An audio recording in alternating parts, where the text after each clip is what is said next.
na mão, né? Legal. Eu vou apagar as luzes, vou mostrar várias coisas no telão. Daqui a pouco a gente acende para ver essa prova aí. Tá bom? Não é para juntar as línguas de novo agora, que apaga a luz, hein? Alguém acende ali para mim? Obrigado. Bom, então, língua estrangeira no Enem é recente, né? Começou em 2010, só 6 provas até agora, fora as outras 6 do PPL, é claro. Né? Mas para nós aqui, 6 provas, 5 questões cada prova, 30 questões.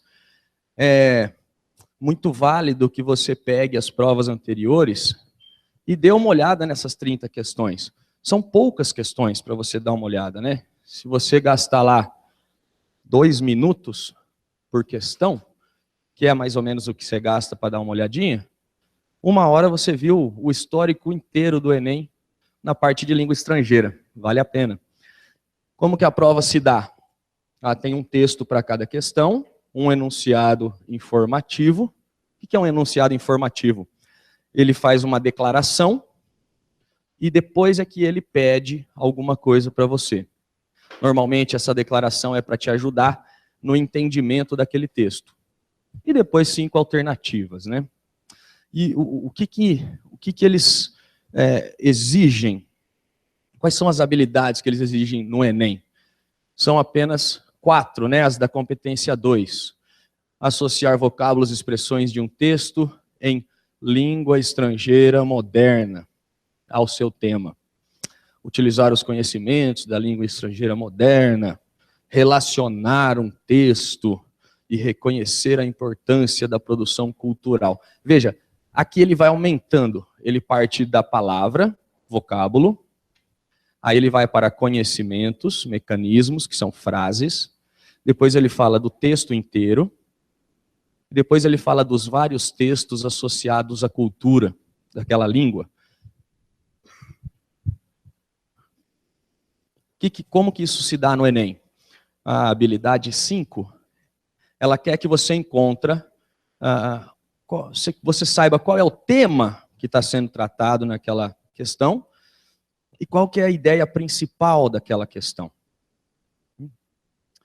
Localização do enunciado no texto, ou seja, você vai pegar palavras que estão lá no enunciado da sua questão e encontrar essas palavras no texto para que você seja capaz de entender informações específicas ali dentro. A habilidade 7, então, pede o entendimento do texto no seu total, né? E o 8, o entendimento da cultura dos diferentes países, quais são suas preocupações, seus objetivos coletivos. Trouxe 2 questões aí que vocês têm em mãos, coloquei aqui no slide, que é para você ter uma ideia dessas habilidades colocadas na prova. Como que isso funciona, tá bom?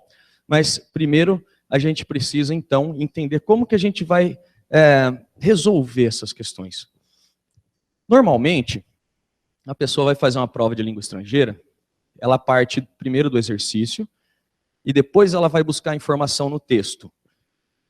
A gente sabe que isso até funciona, mas é muito melhor se você parte do texto. Primeiro você lê o texto e depois você vai resolver a questão. Porque quando chega o enunciado, você já leu o texto, você já sabe mais ou menos onde encontrar aquela informação, você gasta menos tempo, menos concentração, né? Você fica menos cansado e, por consequência, você aumenta suas chances de acertar. Então, a primeira dica é ler o texto inteiro, né? Pegar o tema e a ideia principal, né? Que estão no título, na imagem e no primeiro parágrafo, quando esse texto tem mais de um parágrafo. No Enem, os textos são bem curtinhos, costumam ser, né? Mas sempre tem lá 1 ou 2 textos que tem mais de um parágrafo.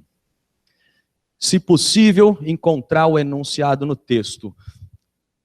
Aqui é aquela parte lá do H5, né, da habilidade 5. Você pegar palavras que estão no enunciado e encontrar essas palavras dentro do texto.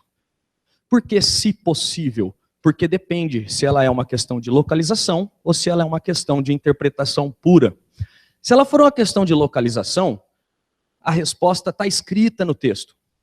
Você só tem que encontrar essa resposta.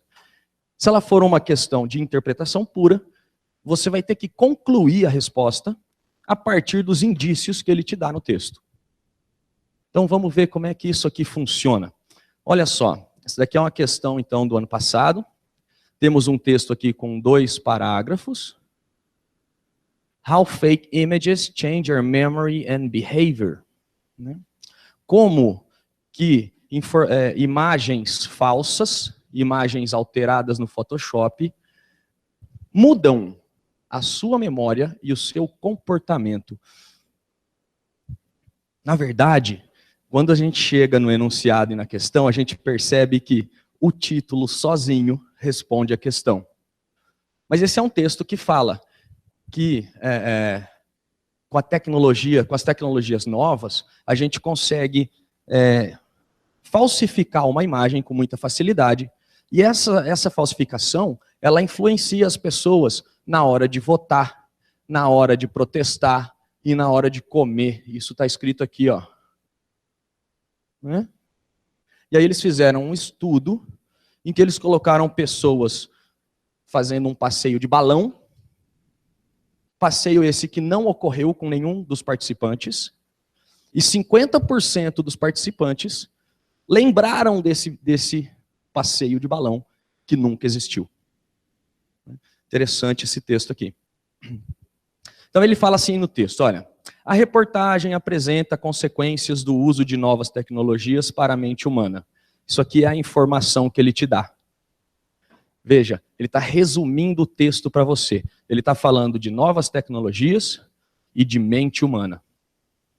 Essas são as palavras-chave do enunciado que você vai ter que localizar no texto. Nesse contexto, a memória das pessoas é influenciada pelo quê? Olha o jogo que você tem que fazer aqui nesse enunciado. 2 coisas. Novas tecnologias e mente humana. Depois, quando ele vai te pedir o que você tem que fazer, ele se refere à memória. Memória está para a mente, assim como novas tecnologias está para a resposta. Olha só no título do texto. Eu tenho imagens falsas e eu tenho memória. Memória, está aqui, ó. Encontrei o enunciado dentro do texto. Falta eu encontrar a palavra imagens falsas. Aí ficou muito fácil de você marcar a resposta, porque a única alternativa que fala de imagens é a letra A, né? Então, nesse contexto, a memória das pessoas é influenciada pela alteração de imagens.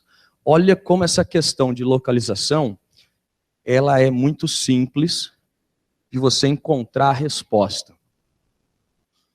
A resposta está escrita no texto. Ele fez 2 menções, tecnologias e mente humana. Aí ele citou a palavra do texto memória, que se refere à mente. E nas respostas ele colocou imagens, que se refere às novas tecnologias. Isso daí está lá no texto. O texto contém a ideia principal e foi em cima dela que ele montou a questão para você acertar. Tá vendo? Esse texto aqui, claro que se você lê esse texto, e tem que ler, você marca a letra A com mais segurança. Você precisa verificar isso daí. Mas eu estou te mostrando o mecanismo de montagem dessa questão, porque na hora de você resolver, você tem que fazer o caminho inverso, né? O cara pegou a resposta, ele queria que você soubesse isso aqui, que está escrito aqui, aí ele pegou palavras-chave e colocou no enunciado. Você faz o contrário, você pega o enunciado, encontra as palavras-chave e a partir delas a resposta. Tudo bem? Essa é uma questão tipicamente de localização. E aqui, ele tá usando o H6 e o H7. O H6 pede informações específicas do texto. informação específica do texto é a ideia principal. E o H8 fala da compreensão total do texto.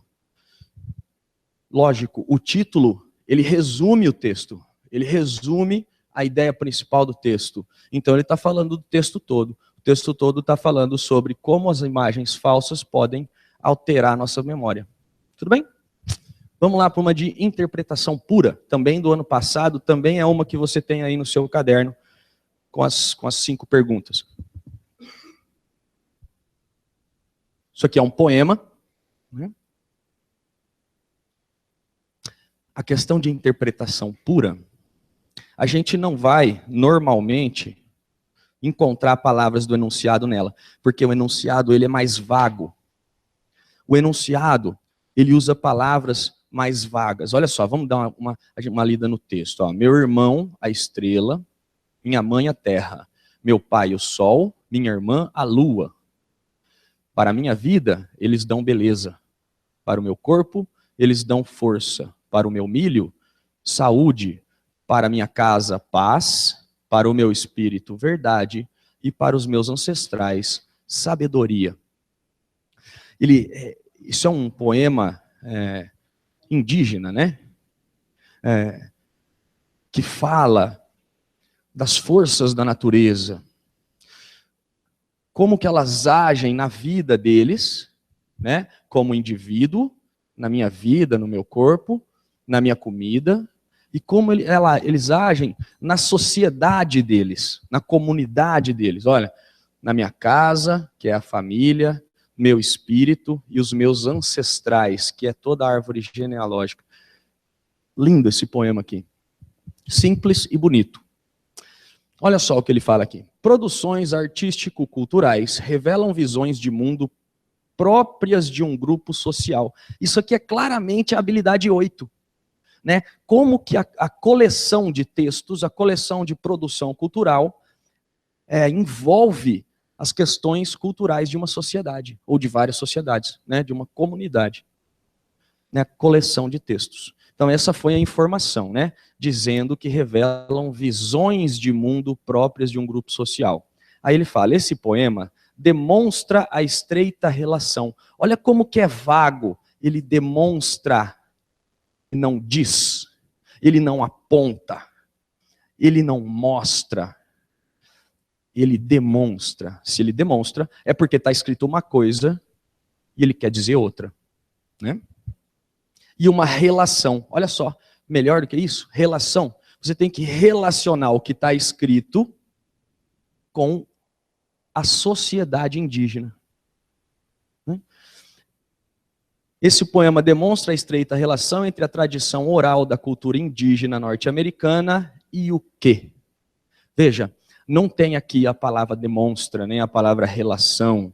Você é que tem que fazer essa dedução, você que tem que concluir. Quer dizer, o poema está falando das forças da natureza, como elas agem em mim e na minha comunidade. Então, eu estou falando do quê? Da importância dos elementos da natureza. Né? Muita gente, o ano passado, marcou a letra B, de bosque. Dependência da sabedoria de seus ancestrais, porque ele citou a sabedoria dos ancestrais aqui no final. Mas veja, a ideia principal não são os ancestrais, são os elementos da natureza, como que eles agem na nossa vida, na vida deles, né, dos indígenas. Ou seja, você tem que manjar de cultura de outros povos. Né? Se você assiste a filmes, se você lê livros, se você lê jornal, se você é participativo aí nas culturas de um modo geral, você sabe que os índios americanos sempre dão um nome de animais para os filhos, junto com elementos da natureza, né? O falcão branco, sei lá, uma coisa assim. Então isso aqui é habilidade 8 na cara da gente, ó. Relacionar textos com a cultura daquele povo. Legal? Veja a diferença da localização e da interpretação pura. Na localização, a resposta está escrita. Na interpretação pura, você tem que deduzir a resposta. Belezinha? Bom, seguinte. Para quem é daqui do cursinho, está acostumado, eu sempre trago notícias, toda semana a gente lê notícias, mas para você que não é do cursinho, vamos lá. Olha, tá vendo essa notícia aqui? Eu tirei do New York Times, do dia 12 de junho. Eu sempre trago notícias atualizadas, né? Então eu venho aqui na quarta-feira, eu trago notícias da segunda-feira. Por que eu trouxe uma notícia tão antiga, entre aspas? Para te mostrar mais ou menos o tipo de texto que você vai enfrentar lá no Enem. O Enem adora falar sobre comportamento. Toda prova tem questões de comportamento do ser humano. E todas as provas têm questão do preconceito. Todas as provas falam de preconceito. Na parte de língua inglesa, claro. Então eu trouxe aqui para você uma notícia real do dia 12 de junho, falando daquele atentado que teve na Flórida, na boate gay, que o cara entrou armado e matou 50 pessoas, deixou 53 feridas. Né? Então é um texto mais ou menos como esse que você vai encontrar lá, ó. Orlando, Flórida. Um homem que ligou para 911, telefone de emergência, que a gente vê nos filmes, né? Para dizer que era fiel ao Estado Islâmico e que já tinha sido investigado no passado por possíveis ligações terroristas, atacou uma boate gay aqui. Olha, esse aqui se remete a Orlando, Flórida, no domingo de manhã, domingo de madrugada, desculpa. Carregando um rifle e uma pistola. E realizou o pior tiroteio em massa da história dos Estados Unidos, deixando 50 pessoas mortas e 53 feridos. É esse tipo de texto que você pode esperar, se for um artigo, é esse tipo de texto que você pode esperar lá. Como o Enem adora falar sobre preconceito e adora falar sobre comportamento, principalmente o mau comportamento, essa seria uma notícia, sim, campeã para estar no Enem desse ano. Até porque eles já falaram de preconceito machista, já falaram de preconceito racial, já falaram de preconceito social, já falaram de um monte de preconceitos. Agora, preconceito sexual ainda não apareceu no Enem.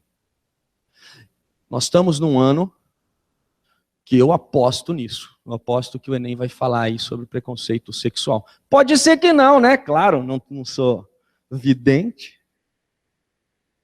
Mas tá faltando o Enem falar sobre isso. Né? Tudo bem? Interessante que vocês leiam essas notícias, tá? Se quem não começou ainda, comece. Né? Pega lá o New York Times, pega o Newsweek, pega o Economist, a revista Time, a revista Scientific American. Vai lá, tá de graça, leia, busque vocabulário, aumente a sua leitura de inglês para que você se saia melhor nas suas provas em geral. Bom, vamos dar uma olhada aqui.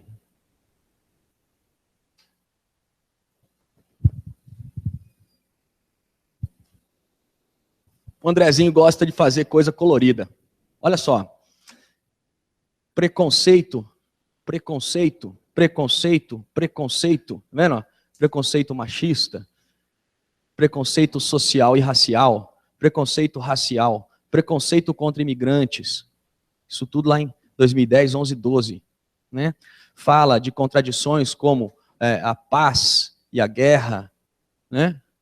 Peculiaridades da linguagem. Olha, né? Veja, todas as provas do Enem, todas trouxeram uma curiosidade, informar curiosidade, né? Todas as provas falaram de comportamento, aqui, mau comportamento dos jovens, né? Tudo bem? Dá uma olhadinha nessas cores aqui. 2010, 11, 12. Caiu 2 artigos, caiu uma arte, letra de música e poema. Caiu desenhos com textos curtos, como placas, charge e frase de efeito. caiu desenhos, imagens com texto um pouco mais longo, que são cartões postais, quadrinhos. Olha o padrão que o Enem vem mantendo nesses anos todos, né? Ele trouxe um grupo musical aqui, que era o Coldplay, músico falecido, que se eu não me engano era o Jimi Hendrix, outro músico falecido, que agora não me lembro, Bob Marley. Olha lá. Aí ele começou com literários, né? Olha só os outros anos, 13, 14, 15.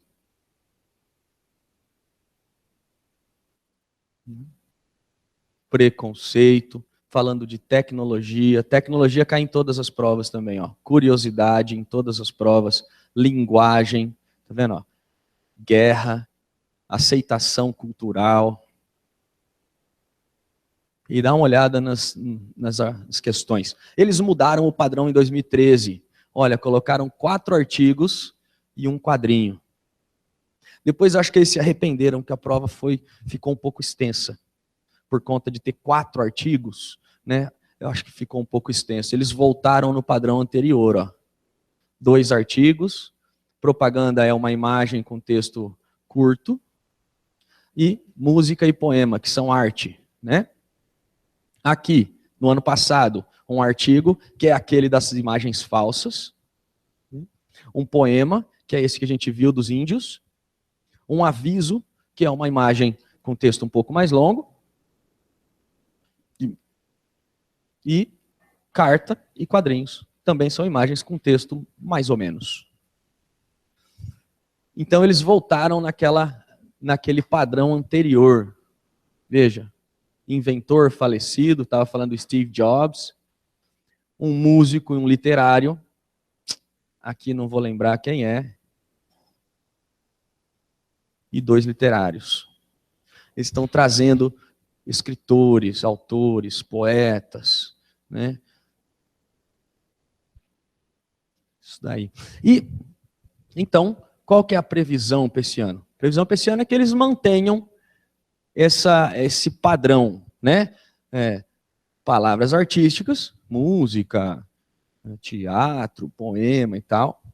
Uma imagem com texto curto, uma imagem com texto um pouquinho mais longo e 2 artigos.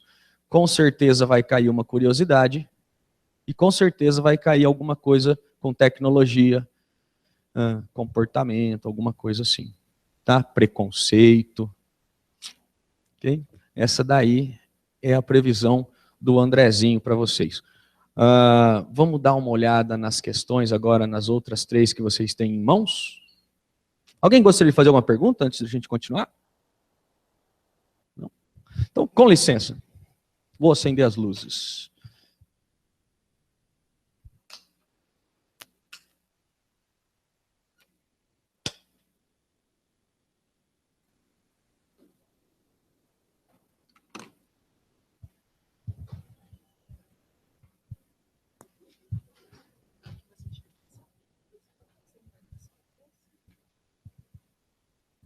Entendi.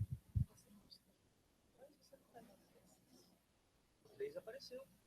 Da questão de localização, lembra?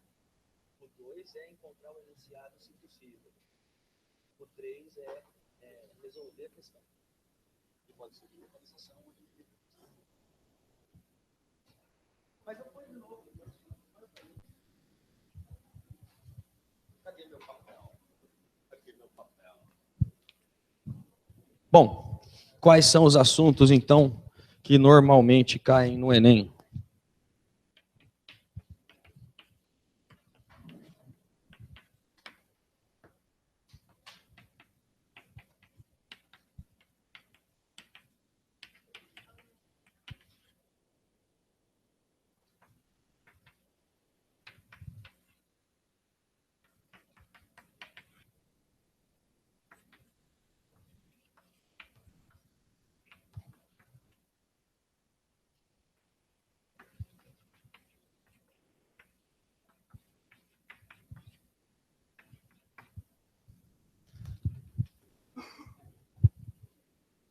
Esses 5 temas aí são muito recorrentes no Enem, né?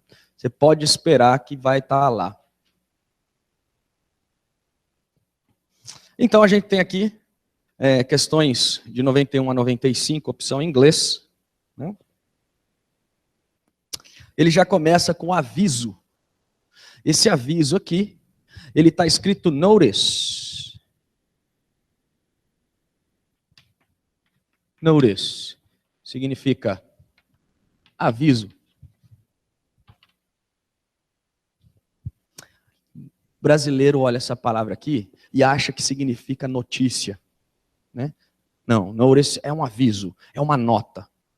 Né? E se você ler aqui o texto, você vai ver que são os agentes de segurança de um aeroporto que revistaram a sua mala e estão te avisando que se ela estiver bagunçada ou se o seu cadeado estiver quebrado, violado, foram eles que fizeram, você pode ficar tranquilo que depois que eles fizeram toda a bagunça, eles devolveram tudo para você. Não foi nenhum bandido. E aí ele coloca embaixo assim, olha, as instituições públicas fazem uso de avisos como instrumento de comunicação com o cidadão. Então ele falou instituições públicas, aviso e cidadão. São palavras-chave do enunciado informativo. E ele fala assim, esse aviso voltado a passageiros tem o objetivo de quê? De informar que a mala foi revistada pelos oficiais de segurança. Note que ele usou a palavra aviso 2 vezes no enunciado. Ele foi teu amigo, ele foi teu camarada. Ele quis dizer para você, ó, meu amigo, não é notícia, hein? É aviso. O Enem é uma mãe. O Enem... Coloca uma coisa na tua cabeça. O enunciado do Enem é o cara que vai te trazer o brigadeiro gostosinho. Sabe quando você está sentado no sofá e você quer que alguém te traga um lanchinho gostoso ou um suquinho gelado? O Enem é esse cara. Ele chega o enunciado, ele vai lá e põe na tua mão, assim, fala, tá aqui, ó, meu amigo, agora é só mastigar e engolir. Certo?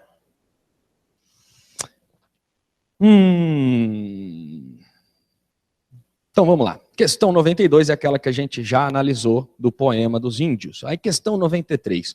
Olha que interessante essa questão 93, cara. Ele vai explorar a palavra season.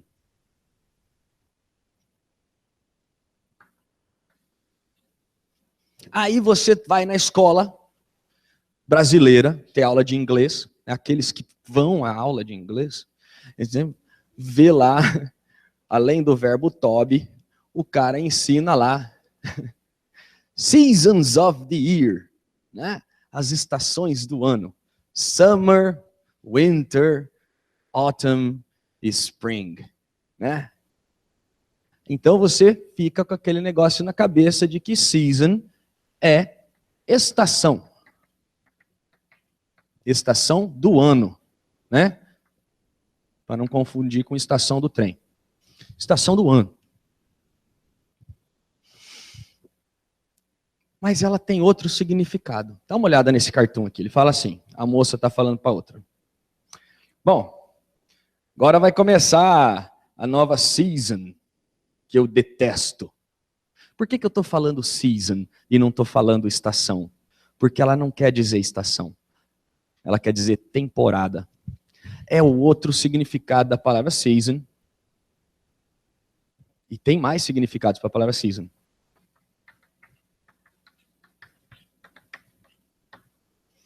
Quem que conhece a palavra season como temporada no Brasil? Aquelas pessoas que gostam de assistir a seriados, a séries, né? Temporada 1 do Game of Thrones, temporada 2, temporada 3. Se você entra num site para pegar, para baixar ou para assistir, lá está escrito Season 1 ou S1, Season 2, S2 e assim por diante, né? Aqueles que não têm o costume de assistir a seriados, não vai saber que season significa temporada.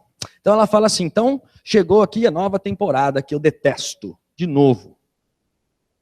Aí a outra, né, toda otimista, fala assim, por favor, Anne, As crianças estão na escola. Eu acho muito podre isso, né? Os pais adoram quando as crianças estão na escola. Né? É triste, isso é muito triste, cara. As crianças estão na escola, né? As folhas estão ficando marrom. Ela ia falar ficando marrons e caindo. Aí ela fala assim, eu não estou falando sobre o outono, sua imbecil. Eu estou falando da temporada de futebol. Que aqui a gente chama do quê? Eu que detesto futebol. Brasileirão? Brasileirão? Temporada de futebol? É? Lá eles chamam de temporada, season, né?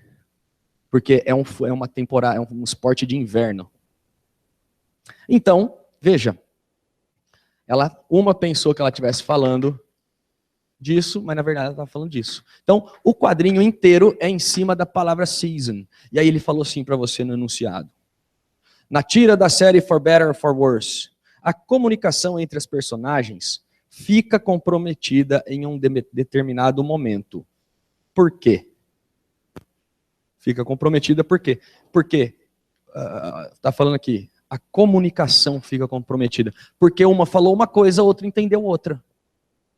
Quer dizer, ela quis dizer temporada e a outra entendeu estação do ano. Por isso que as duas amigas atribuem sentidos diferentes à palavra season. Tudo bem? Isso acontece muito no português também. Uma palavra só tem vários significados. Né?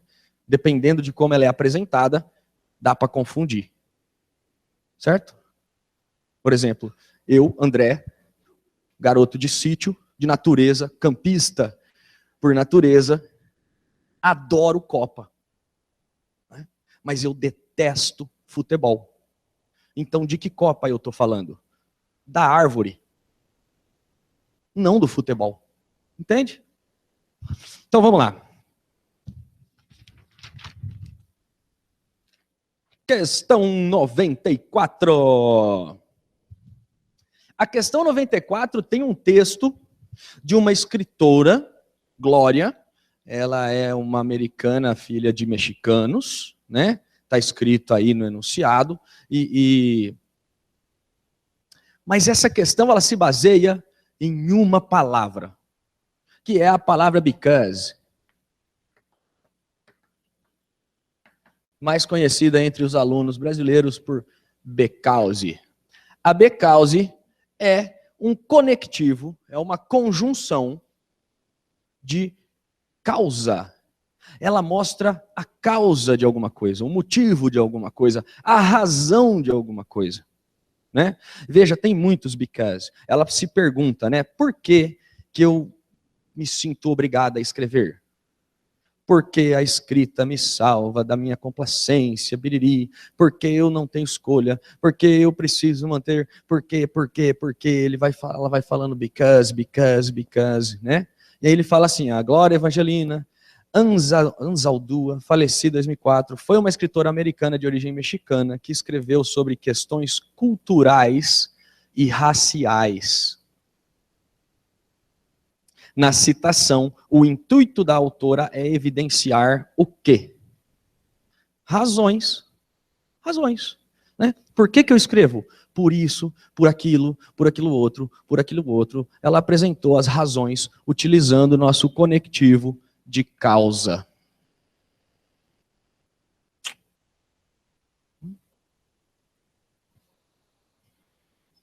Então, uma questão de vocabulário. E a 95 é aquela das imagens falsas que a gente viu, uma questão de localização. Meus amigos, fiquem atentos às palavras muito conhecidas no português. Tá? Quer dizer, desculpa, palavras em inglês muito conhecidas no Brasil. Por exemplo, a palavra run. Vivo falando com meus amigos, meus alunos. Palavra run. No Brasil, todo mundo sabe que run é correr. Né? Mas run também significa administrar. Também significa ligar o motor de um carro, por exemplo. Run the engine, ligar o motor. Então, se alguma palavra que você conhece, que é muito conhecida no Brasil, for explorada numa questão de inglês, duvide. Fala, mas peraí, se run cair numa questão, não é possível que o cara esteja falando sobre correr. Porque senão ficaria fácil demais. Certo? Então, é isso que você tem que prestar atenção. Foi o que ele fez aqui com a palavra season. Olha, o que ele fez aqui o ano passado. Né? Todo mundo no Brasil conhece season como estação do ano. Ele usou o outro significado de run. Por exemplo, a palavra drive. A palavra drive. Todo mundo sabe que drive é o verbo dirigir. Mas ele também é o substantivo determinação. Garra, determinação, drive. E assim ele foi explorado, acho que na UEL. Acho que foi na UEL. Ou no Mackenzie. Cuidado, tá bom? Se aparecer palavras muito simples, é porque ela tem um outro sentido e vai pelo contexto se você não souber. Porque ele vai explorar dessa maneira. Tudo bem? Então, só para a gente resumir, o Enem, então, são 5 questões, um texto para cada questão. Você tem 2 minutos e 40 segundos para resolver cada questão, incluindo a leitura do texto. Ok? É claro que as de física você vai levar 30 segundos. Sobra mais tempo para você fazer inglês. Né? Então, bom, se bem que nem é no mesmo dia, né? Mas tudo bem. Então, são 5 questões, um texto para cada questão. Leia o texto antes de resolver a questão, porque no texto nós temos informações 100% corretas.